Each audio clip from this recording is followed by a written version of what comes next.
İnşallah növbəti dərsdə biz mexanik dalğaları öyrənəcəyik. Amma bugünkü mövzumuz nədir? Mexaniki rəqslər yazar.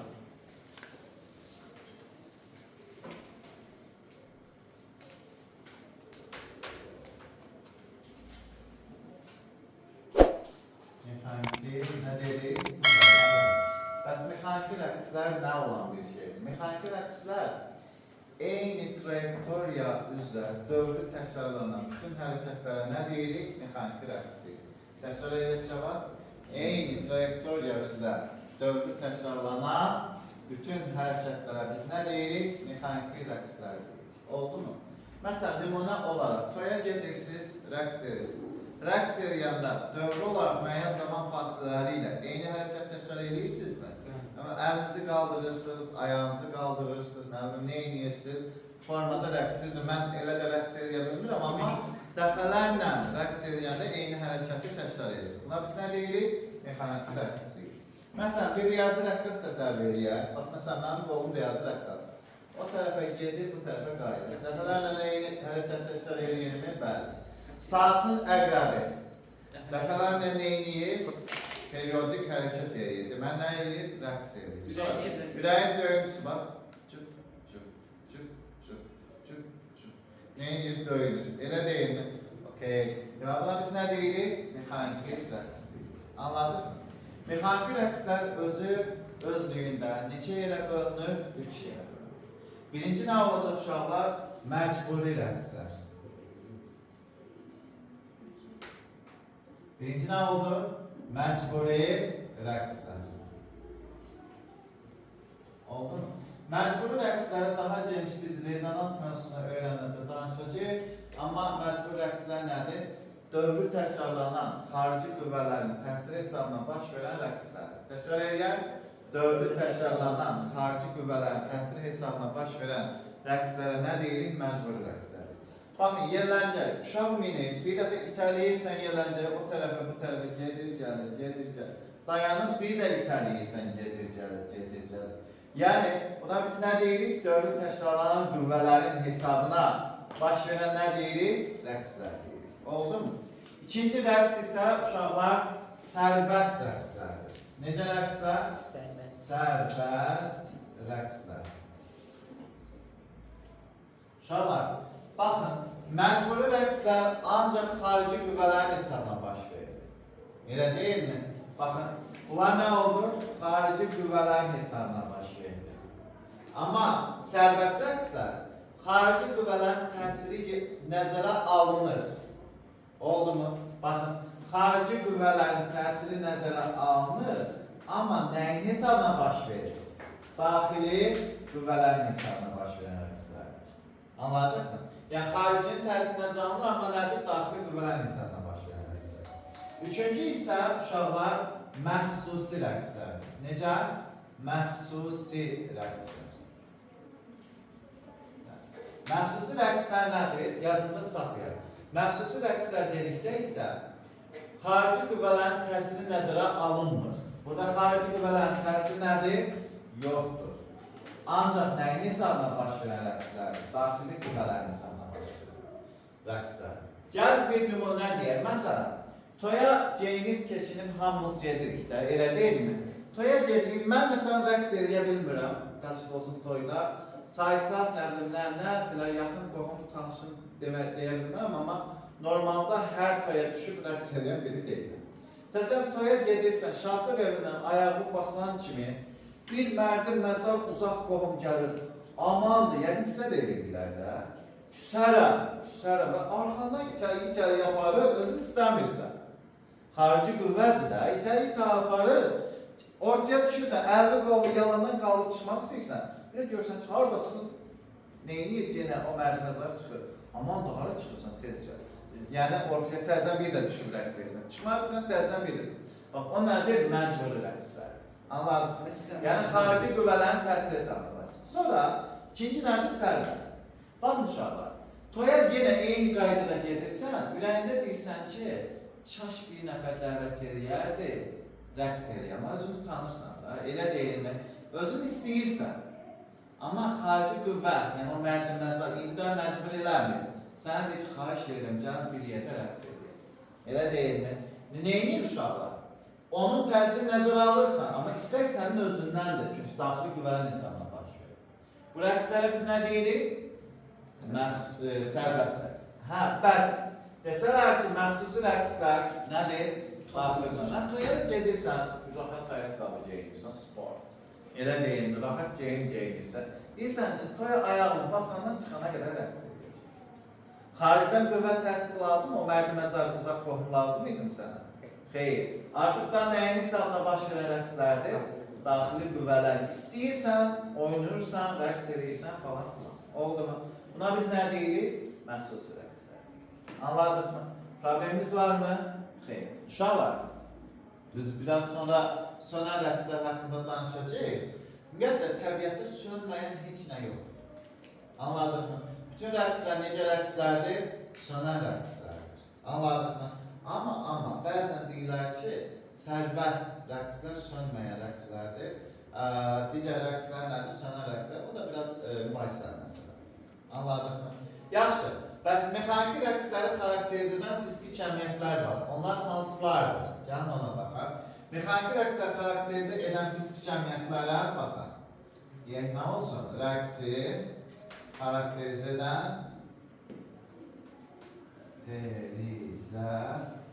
edən fiziki nə? Cəmiyyət. Uşaqlar, mexaniki rəqsləri xarakterizə edən fiziki cəmiyyətlər hansılarda gəlin bir-bir baxaq. 1. Rəqsin periodu. Nə deyəcək? Rəqsin periodu. Rəqsin periodu hansı hərflə işarə olunur? Rəqsin nə ilədir? Periodu. Uşaqlar, rəqsin periodu, bəli, böyük P hərfinə işarə olunur. Necə fiziki cəmiyyətdir? Skalyar fiziki cəmiyyət. Və nə ilə ölçülür? Saniyə ölçən adlanan nə ilə ölçülür? Cihazla ölçülür. Anladıq mı? Və bizə desələr tərif olaraq dövlətmə periodunda nə demişdik? Bir dövrə sərf olunan zaman idi. Amma burada nə deyirik? Bir tam rəqsə sərf olunan zamana biz nə deyirik? Rəqsin periodu deyirik. Oldu mu? Düsturumuz necə olacaq uşaqlar? Düsturumuz T bölünsün nə olacaq? N olacaq. Anladıq mı? Və vahidi nə olacaq uşaqlar? Əlbəttə vahidi 1 saniyə olacaq. Anladıq mı? Hə, burada N rəqslərin sayı, T isə həmin rəqslərə sərf olunan nədir? Zaman. Anladıq mı? İkinci, rəqsin nəyi? Tezliyi.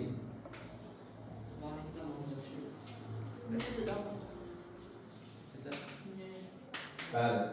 Rəqsin tezliyi. Uşaqlar, məsələn, dövlətmə tezliyi haqqında nə demişdik, Əhməd? Vahid zamandakı rəqslərin dövrlərin sayıdır da, elə deyil. Burada nə deyəcək? Vahid zamandakı rəqslərin sayına bərabər olan fiziki cəmiyyətə nə deyirik? Rəqsin tezliyi deyirik. Rəqsin tezliyi nü hərfinə işarə olunur. Hansı hərflə? Nü hərfinə işarə olunur. Necə fiziki cəmiyyətdir? Skalyar fiziki. Nə ilə ölçürük? Saniyə ölçən adlanan nədən istifadə edirik? Cihazdan istifadə edərək ölçən bilərik. Bəs düsturu necədir? Nü bərabərdir. Nə yazır uşaqlar? Böyüyən bölünsün nədir? Kiçik T'dir. Vahidi nə olacaq? Vahidi. Bəli, saniyə üstü. Bir saniyə üstü nə dedik? Mənfi 1. O da nə verəcək? 1 hes verəcək. 1 hes də 1 bölünsün saniyə demək. Anladıq mı? Və tezliklə periyod bir-biri ilə necə fiziki cəmiyyətdir? Tərs istisnası olan fiziki cəmiyyətdir. Buradan nü-nü yazsaq 1 bölünsün nə yazmalıyıq uşaqlar? T. Və ya da T-ni yazsaq nə yazmalıyıq? 1 bölünsün nə? Nü. Yəni T nü ilə və ya da tam əksinə nə ilə? Nü T ilə necə asıldır? Tərs istisnası asıldır. Problemimiz yoxdur? Yox. Gəlin, növbəti fiziki cəmiyyətimiz 3. Hansı olsun uşaqlar? Bu 1, 2, 3. Rəqsin nə edəcək? Dövrü tezlik. Növbət nə oldu? Rəqsin dövrü tezlik. Tezlik. Bəzən buna dairəvi tezlikdə deyilir, dövrü tezlikdə deyilir, fərqi yoxdur. Hansı hərflə işarə olunur? Omega hərfinə işarə olunur. Hansı hərflə? Omega. Necə anlayışdır? Skalyar anlayışdır. Anladıq mı? Bəs omeganın tərifi necə olacaq? 2 pi radyandakı rəqslərin sayına bərabər olan fiziki cəmiyyətə biz nə deyirik? Nə deyirik uşaqlar? Dövrü tezlik deyirik. Təkrar edək. 2 pi radyandakı baş verən rəqslərin sayına bərabər olan fiziki cəmiyyətə nə dedik? Dövrü tezlik deyirik. Anlayırıq uşaqlar? Yaxşı, düsturu necə olacaq? Düsturu omega bərabərdir. Delta fi bölünsün t olacaq. Delta fi'ni açsaq fi minus fi sıfır bölünsün nədir? T'dir. Anladıq mı? Burada fi biraz sonra danışacağıq. Rəqsin son fazası. Fi sıfır başlanğıc fazadır. T isə nədir? Zaman. Bəs omeganın vahidi nə olacaq uşaqlar? Omeganın vahidi 1 hertzdir. Nədir uşaqlar? 1 hertz. Və buna nə verir uşaqlar? Sin üstü mənfi 1'dir. 1 hertz və ya da sin üstü mənfi 1'dir. Yaxşı mı? Qaydasındadır. Bəs omeganın digər düsturları necə olacaq? Bildiyin. Omega bərabərdir. Yaxşı, biz özümüzdən deyək ki, fi sıfır nə olsun? 0 olsun. Elə deyil mi? 0. Onda mən omeganın düsturunu necə yaza bilərəm uşaqlar? Siz deyin, mən yazayım. Fi bölünsün nə? T olacaq da. Elə deyil mi? Hə, tələsməyək. Fi bölünsün T'dir. 1 tam rəqs üçün. Neçə tam? 1 tam rəqs üçün. Fi neçə pi olacaq? 2 pi. Elə deyil mi? 1 tam rəqsə sərf olan zamanda periyod verildi də. Elə deyil mi? Gətirib burada yerinə qoya bilərik. Nasıl? Onda bizim omeganın üstü necə olacaq? 2 pi bölünsün T. Sonra 2 pi nü. Sonra 2 pi n bölünsün nədir? T. Düzmü dedik şu an? Yaxşı, gəldik. Bu nəyə oxşuyur? Sizin kevriz hərəkəti öyrəndiyiniz bucaq üstətin nəyinə? Üstürcanına oxşuyur da. Elə deyil. Yaxşı, omega T ilə necə asıldır? Omega T ilə. Necə asıldır bura? Omega periyodla necə asıldır? Tərsidir. Tezliklə necə asıldır? Omega tezliklə necə asıldır? Düzüntə. Ana zamanla və dövrlərin rəqslərin sayıyla nədir? Asılı deyil. Anladıq mı? Gəldik, dördüncü. Rəqsin fazası. Rəqsin fazası nədir uşaqlar? Rəqsin iki cür fazası var.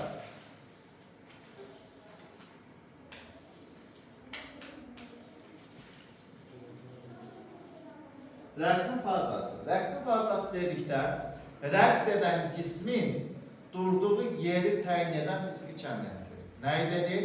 Rəqs edən cismin durduğu yeri, olduğu yeri təyin edən nədir? Fiziki cəmiyyətdir. Faza 2 yerə bölünür. Başlanğıc faza, bir də nədir? Son faza. Fi 0 başlanğıc fazadır. Fi isə nədir? Son faza. Anladıq mı? Biz rəqsin fazasının düsturunu fi bərabərdir. Fi 0 nəzərə almasa, omega t düsturu ilə nə edə bilərik? Hesablaya bilərik. Bu bizim nəyimiz oldu? Düsturumuz. Və 2 başlanğıc faza, bir də nədir? Son faza.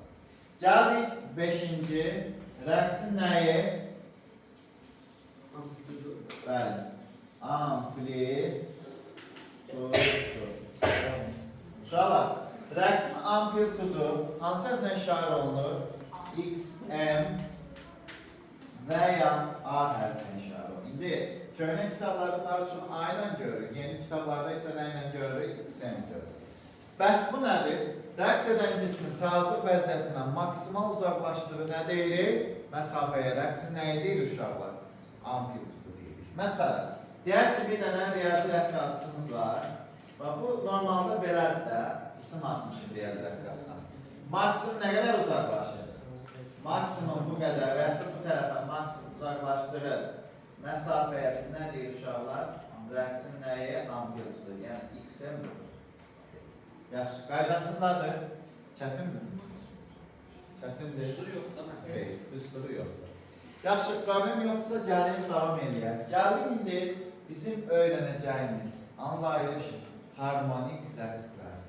Nə dedik? Harmonik rəqslər.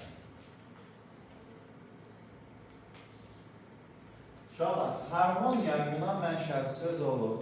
Uyğunluq, ardıcıllıq demək. Yəni, bütün rəqs edən cismi, bütün hərəkətlərin bir-birinə uyğun və ya da ardıcıl olması deməkdir. Oldu mu? Məsələn, toya gedəndə elə insan olur ki, ortalığa düşür, yəni rəqs meydançasına düşür.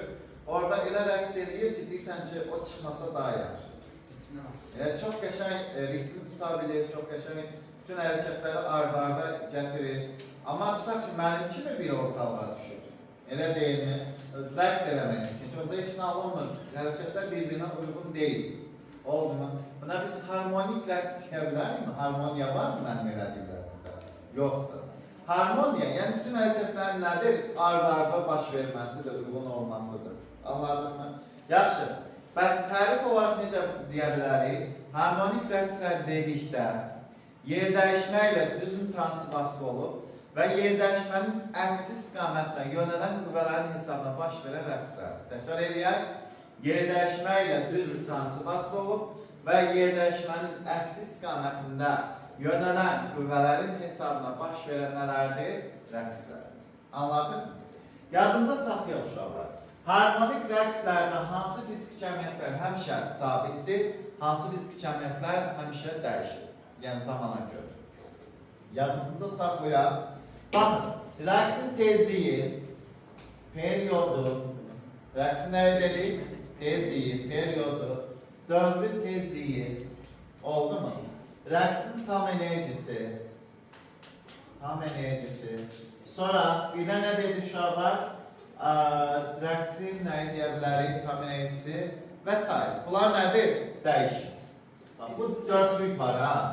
Rəqsin tezliyi, periodu, dövrün tezliyi, bir də tam enerjisi dəyişir.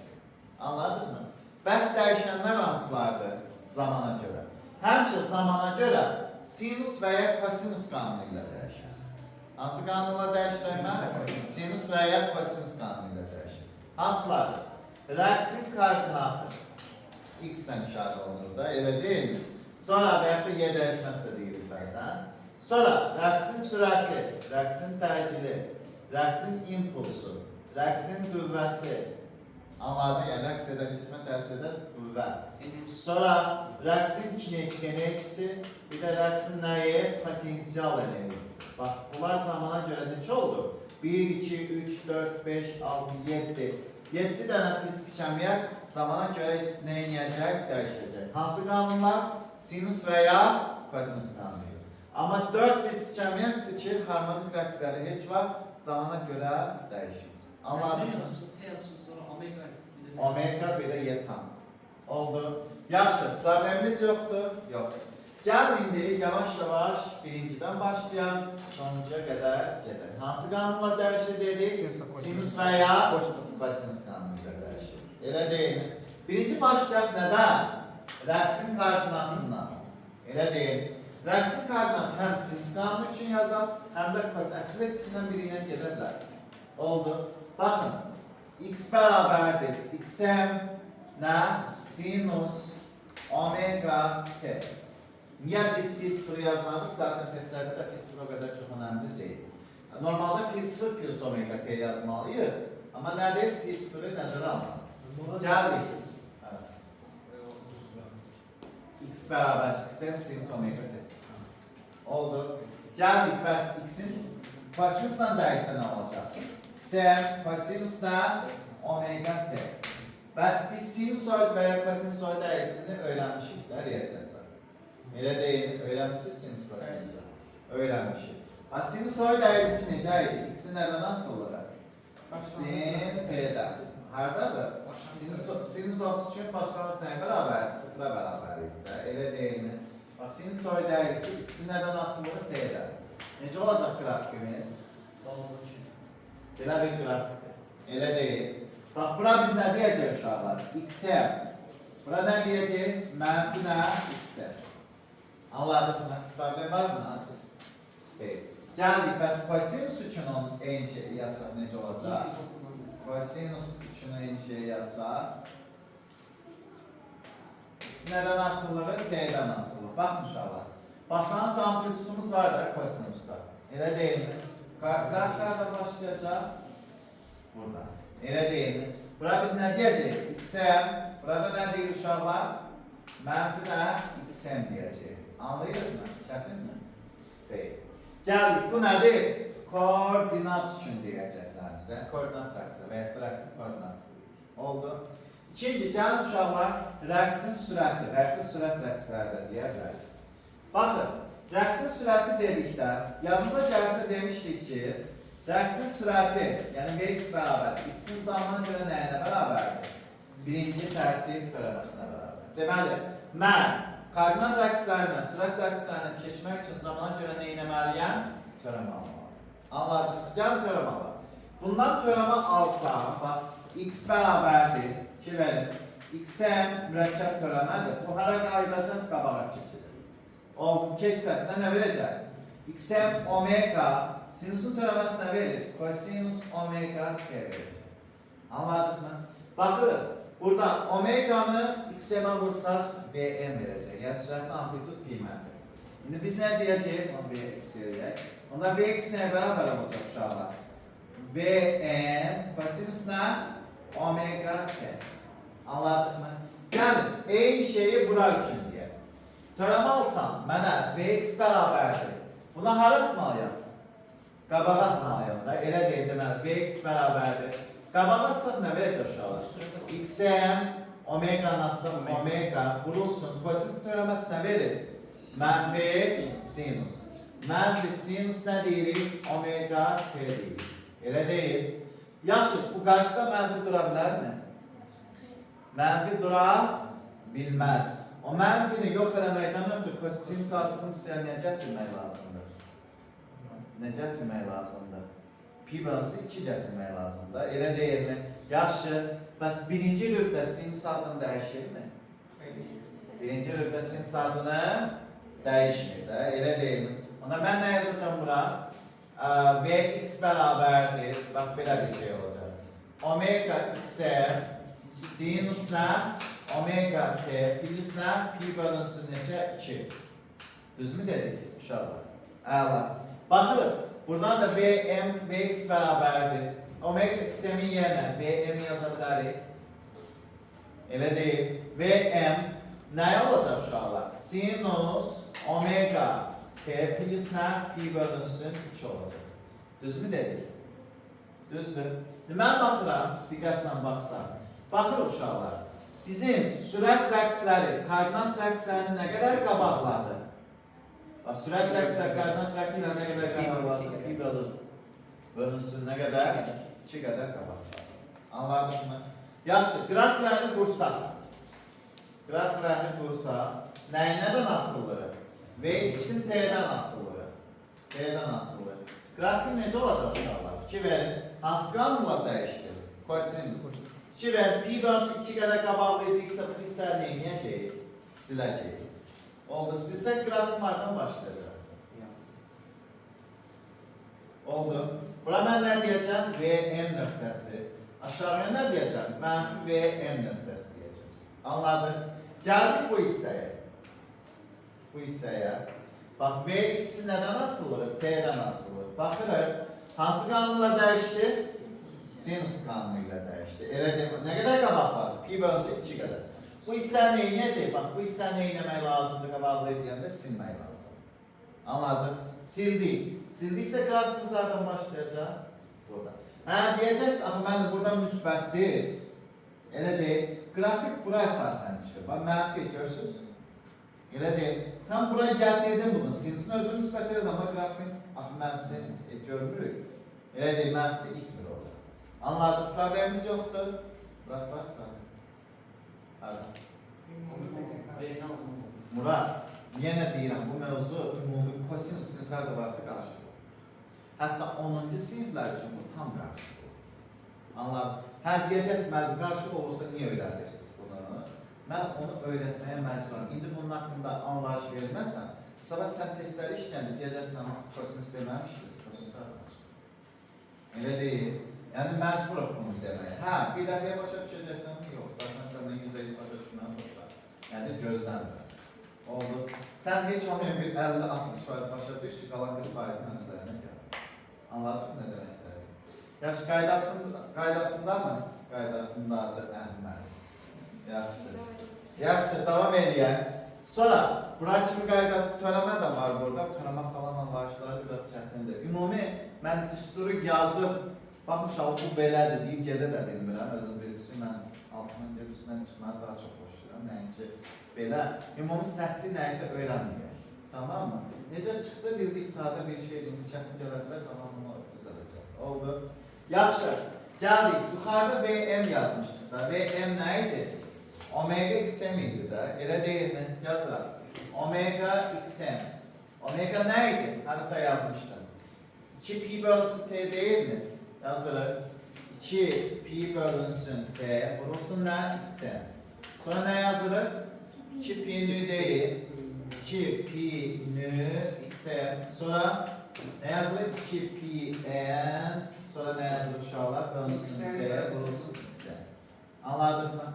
Bu da bizim maksimal nəyin düsturardır? Sürətin düsturarı. Hər uşaqlar, sizə demişdik ki, sürətlə impuls bir-birindən nədir? Qardaş. Elə deyil mi?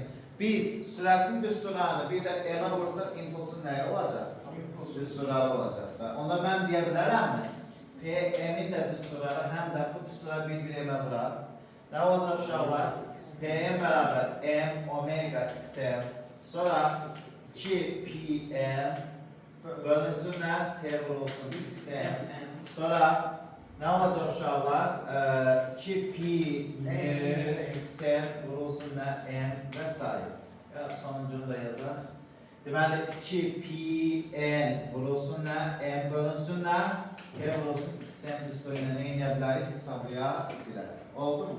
Hə, bu ikisi qardaşdırsa, deməli, sürət hansı qanunla dəyişirsə, impuls da nədir? Həmin qanunla dəyişəcək. Onda biz impulsun qrafikini buradan durmağa çalışsa, burada nə olacaq? T'dən asılıdır. Baxın. Qrafik olduğu üçün nə etmək lazımdır? Göstərmək lazım. Oldu mu? Bəs impuls da necə olacaq? Okey, sinüslər üçün. P-ksi nədən asılıdır? T'dən. Necə göstərəcək uşaqlar? Okey, bir tərəf nədir? Silinmiş, yəni aşağıdanmışdır. Anladıq mı? Hə, bu nöqtələr nədir uşaqlar? PM nöqtəsidir. Burada da nə yazırıq? Mənfi nə? PM nöqtəsi yazırıq. Tamam uşaqlar? Çətin mi? Deyil, çətin mi? Oldu. Özüm sual verir, özüm cəfərim verir. Yaxşı, davam edək. Bəs kinetik enerji həm də sürətlə nə idi? Qardaş idi də, elə deyilmi? Kinetik enerjinin düzgünü necə idi? Yəni, növbət neçə oldu bu? Növbət neçə oldu? 2, 3 oldu. Yox, impulsu 1 yedirirsə. Deməli, 3 deyək. Elə deyilmi? 3-dürsə, 3-cü düsturumuz necə olacaq uşaqlar? Deməli, kinetik enerji, yer kinetik bərabərdir. M, V kvadrat bölünsün nə? 2. Bərabərdir. 2 verin uşaqlar. V'nin düsturlarını bilirik. Mesela bunu koysam. Elə deyil, birini koyarsın. Bunu koysam. Ne olacak uşaqlar? M ve M'in kvadratı kosinus nə? Kvadratı omega t bölünsün, sizde hemen yazmışım. Bölünsün 2. Elə deyil. Bak uşaqlar. Bak grafik düsturun bu hissəsi bizə tam enerji verəcək. Nəyi verəcək? Tam enerji verəcək. Oldu mu? Onda y kinetkin düsturunu necə yaza bilər? Y kinetik bərabərdir. Y tam vurulsun nə? Kosinus kvadratı alfa olacaq. Oldu mu? Bak bu kinetik enerjinin nə oldu? Düsturu. Bak burada, bəs kinetik enerjinin zamanla asıllığını qursak necə quracaq? Baxın. Y kinetikin nədən asıllığı zamanla asıllığı. Okey, kosinus soyda o əksi olacaq. Bu əri. Amma biz nə dedik? Kinetik enerji müsbət skalyar kəmrətdir də. Onun mənfi istiqaməti yoxdur. Oldu mu? Qrafikimiz harada olacaq uşaqlar? Bax. Bax, ancaq nədir? Müsbət istiqamət. Yuxarı. Anladıq mı? Yaxşı. Davam edək. Gəldik 4. Tərcih. Uşaqlar, tərcihin proyeksiyası yadınıza gəlirsə AX bərabərdir. Sürətdən zamana görə nə alırdıq? Törəmə alırdıq. Elə deyilmi? Gəl sürətdən zamana görə törəmə alır. Ala bilərik uşaqlar. Zamana görə törəmə alsam, bax, sürət. Birincidən törəmə alsam, nə verəcək? Bax. Törəmə alsam bundan. Törəmə alsam nə verəcək? AX bərabərdir. Kosin törəməsi nə verir? Mənfi sinüs. Mənfi yenə qarşıya çıxdı. VM, qabağa nə çıxacaq bir də? Omega çıxacaq da. Sinüs nə deyəcəm? Omega t deyəcəm. Düzmü dedik. Bu mənfini yox eləməkdən ötürü sinusal funksiyaya nə gətirmək lazım? Pi bölünsün 2. Onda ax bərabərdir. Nə yazacaq uşaqlar? Vm omega sinus nə? Omega t plus nədir? Pi bölünsün 2 olacaq. Düzmü dedik uşaqlar bura? Elə deyil. Vm omega'nın da yerine a yaza bilərik. Omega v'dir də a. Elə deyil. Onda mən nə yazacağım? Ax bərabər am sinus nə? Omega t plus nə? Pi bölünsün 2 olacaq. Düzmü dedik? Əla. Yaxşı.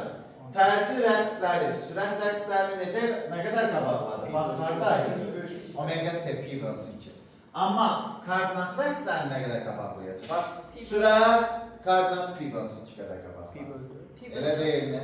Sonra nədir? Koordinat sürəti də təcil pi bölünsün 2 qədər qabaqladı. Onda təcil koordinat nə qədər qabaqladı? Pi qədər qabaqladı. Anladıq? Nə qədər qabaqladı? Pi qədər qabaqladı. Anladıq mı? Yaxşı olar. Bəs bundan törəm alsam, nə verəcək? Sinusun törəməsi nə verir? Kosinus verir də, elə deyil mi? Kosinus verəcək və burada da yenə eyni qaydada gedəcək. Oldu. Vaxtımız az olduğuna görə bir dənə bundan getməyimiz kifayət edəcək. Oldu. Gəlik. Bəs qrafik necə olacaq? Grafikimiz. Ax nədən asılır uşaqlar? T'dən asılır. Yəni Ax-ın T'dən asıllığını qura. Ax T'dən necə asıldı sizcə? Sinus qanunu ilə dəyişdir. Bunu pi bölünsün 2 qədər neyini azaldır. Elə deyil. Pi bölünsün 2 qədər azalsın, bu hissəni biz silmiş olacaqdır da. Elə deyil. Grafikardan başlamalıdır. Sinusoid olacaq ama grafikardan başlayacaq aşağıda. Niyə? Çünki bura bizə bir mənfi verir. Elə deyil. Yaxşı, problemimiz yoxdur? Yox. Bəs AM-in sürə necə olacaq? AM bərabər omega kvadrat xm deyə bilərik. Omega nə? Vm deyə bilərik uşaqlar. Sonra AM-in digər sürə necə olacaq? AM bərabərdir 4pi kvadratı xm bölünsün t kvadrat, sonra 4pi kvadratı nə deyə bilər uşaqlar? Nü kvadratı xm bölünsün nə? Elə budur da deyəsən. Bir də Vm'in kvadratı bölünsün nə deyə bilərik? Xm. Bu sırayla nə edə bilərik? Hesablaya bilərik. Başa düşürük. Aha, yaxşı. Bəs təcillə qardaş olan hansı fizik cəmiyyət qüvvə? Qüvvə nə idi? F bərabərdir nə? Maksimal qiymət. MA deyil mi? Elə deyil. Hər tərəfin düzsün bir 2 dənəsini qoyaq. Məsələn, nə olacaq? Vm'in kvadratı nə deyəcək? Vm'in kvadratı bölünsün nə? 2. Sonra bir də nə deyə bilər uşaqlar? 2 niyə deyirik buna? Xm deyək də. Xm. Bir də nə deyə bilər? Omega kvadratı xm vurulsun nə? M olacaq da və s. Sənə düsturunu yerinə qoyub hesablaya bilər. Yaxşı.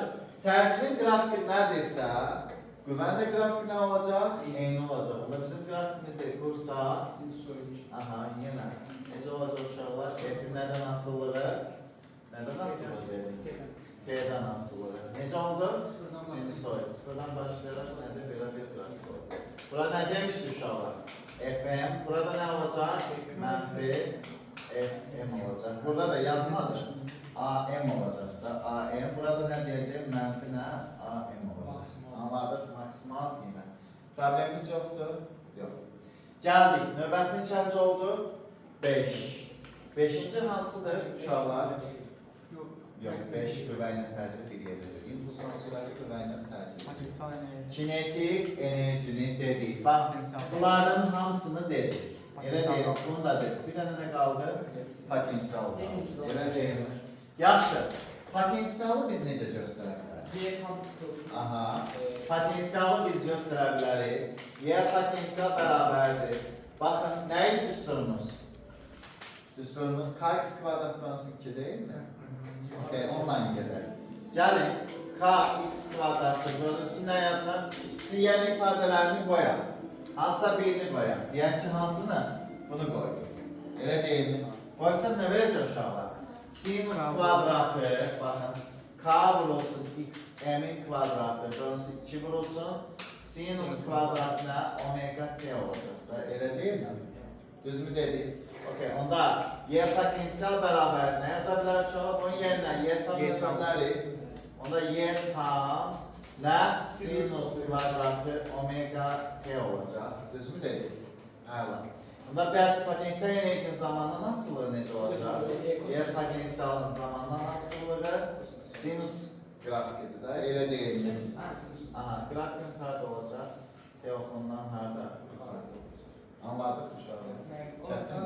Potensial enerjinin ikinci düsturu var. Bunu mu? Bu düstur x'in yerine ne yazdık? X'in sinüs omega t yazdık. Elə deyil, oradan çıxan düsturdur. Hə, gəldik sonuncu tam enerji. Tam enerji dedik zamanla asılı değil. Tam enerjinin zamanla asılı ne olacak? Asılı değil olacak. Anladıq mı? Çətin mi? Xeyr. İndi gəlin uşaqlar, harmonik rəqs edən qismin getdiyi yolun düsturunu yazar. Ben sizə bilərəm. Okay.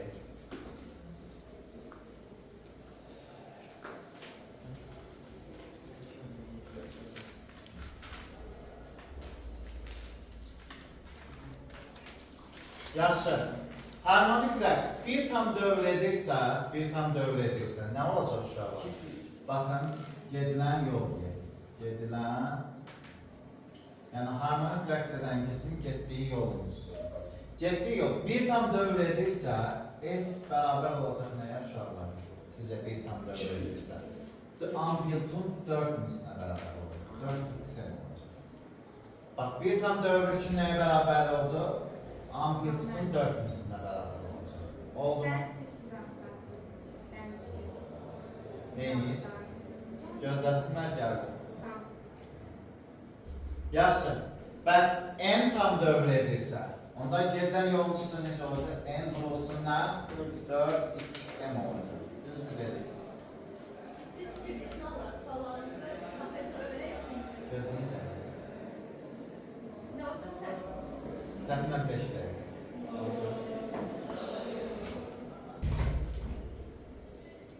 Yaxşı.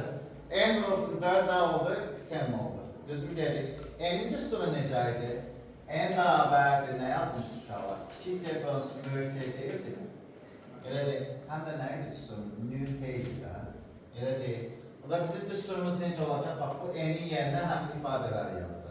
Onda s bərabərdir, nə yazacağım? 4xm vurulsun, kiçik t bölünsün böyük t və yaxud da 4xm nü t olacaq. Anladıq mı? Bu düsturlarla ne inəcəyik? Biz hesablayacağıq. Çətin mi? Çətindir. Biraz çətin gələ bilər, amma hiç hesablayacağız. Təsəl işlərdə görəcəksiniz. Gəl bir dənə nümunə göstərək, hər şeyi hesablayalım. Məsələn, uşaqlar, x'in nədən asılılığı t'dən asılı verir. X'in nədən? T'dən asılı. Qrafikin belə. Aha. Bura neçə deyək? 2. Bura neçə deyək? Biraz böyük göstərək. Daha yaxşı. Yorulmuşsunuz.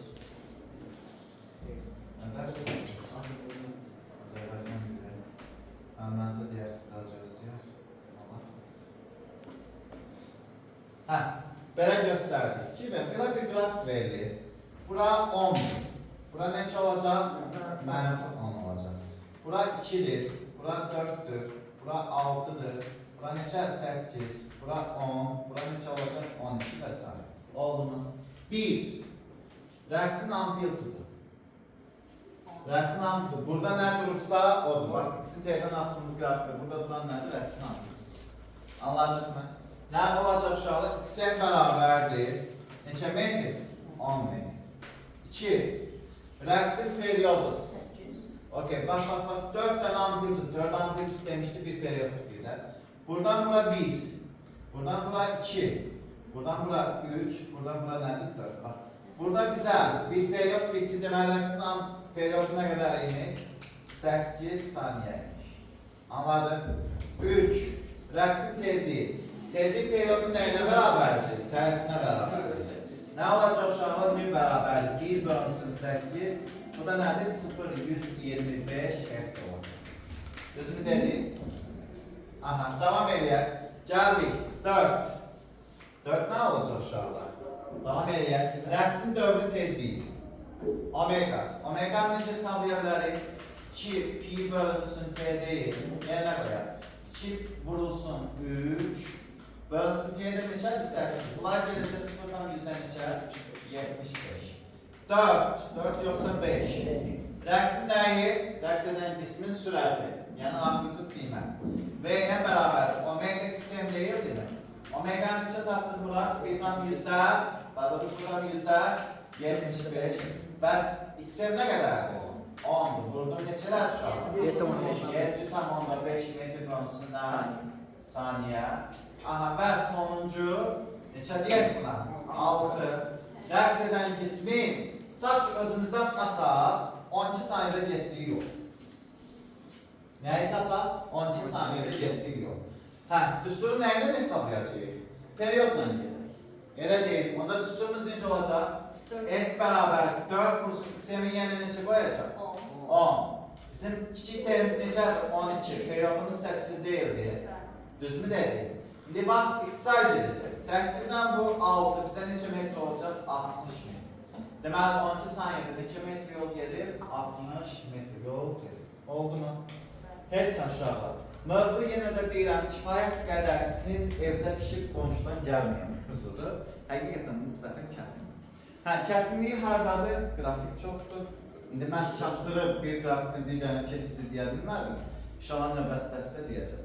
Siz testləri işləyirsiniz, bacardığınızı işləyirsiniz, bacarmadığınızı saxlayırsınız. Amma yalanla variant tapmaq söhbəti yoxdur. Və müəllimdən nə etmək lazımdır? Soruşmaq lazımdır. Tamam uşaqlar? Amma bütün testlərə baxır. Bu test xoşuma gəlmir, qrafiki yekədir, onu saxlaya belə bir şey olmaz. Anladıq mı? Adətən uşaqlarda asan testdir. Amma yekə görür, çox deyir ki, həll eləmədim, çətindir. Hamısına bir baxır, yaza bilməsəz heç nə, problem deyil, amma bacardıqca yazır. Oldu. Başka sualınız var mı? Peki,